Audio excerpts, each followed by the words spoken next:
بسم اللہ الرحمن الرحیم۔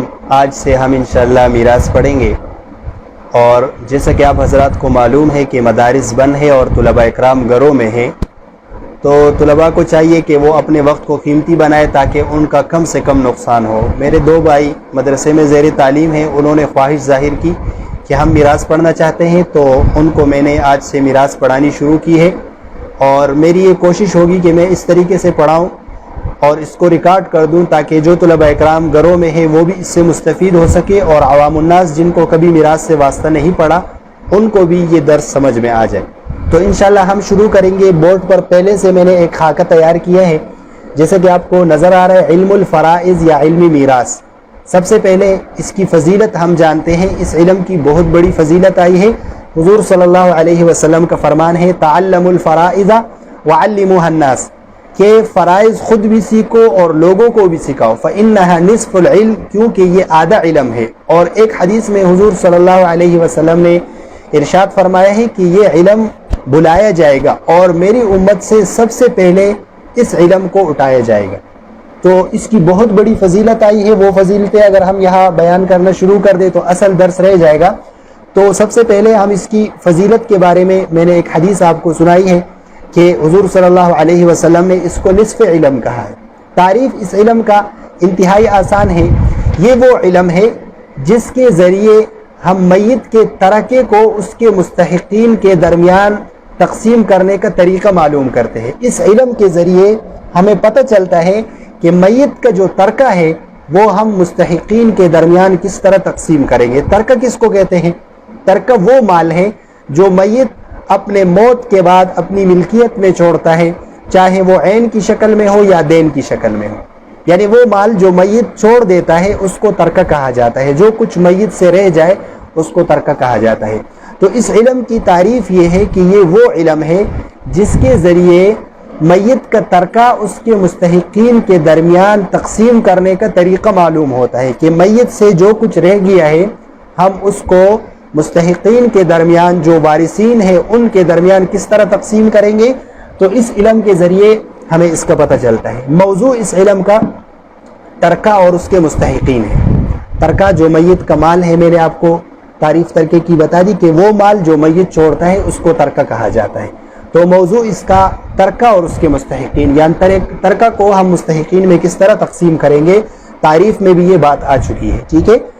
اور غرض اس علم کا کیا ہے کہ حقدار کو اپنا حق ملے اور ترکے کی تقسیم میں ہم غلطی سے بچیں، یہ اس کا غرض ہے۔ اس علم کا غرض یہ ہے کہ حقدار کو اپنا حق ملے اور ترکے کی تقسیم میں ہم غلطی سے بچ جائے۔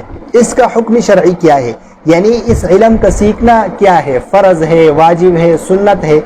تو اس علم کا سیکھنا فرض کفایہ ہے۔ فرض کفایہ کا مطلب یہ ہے کہ اگر کوئی بھی شخص ایسا نہ ہو علاقے میں جس کو میراث کو جاننے والا کوئی بھی شخص نہ ہو، تو اس علاقے والے سارے کے سارے گناہگار ہوں گے، تو لہٰذا میراث کا سیکھنا یہ فرض کفایہ ہے، ٹھیک ہے۔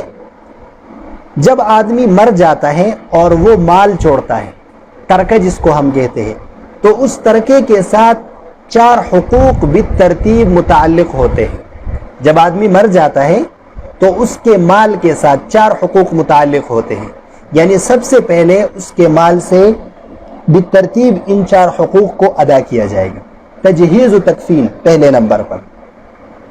میت جو مال چھوڑتا ہے، سب سے پہلے جب آدمی مر جائے تو اس مال سے اس کے لیے تجہیز و تکفین کا انتظام کیا جائے گا، اور پھر نہ اس میں ہم زیادہ اسراف کریں گے نہ کنجوسی کریں گے، یعنی اعتدال کے ساتھ اس کی تجہیز و تکفین اس مال سے کی جائے گی۔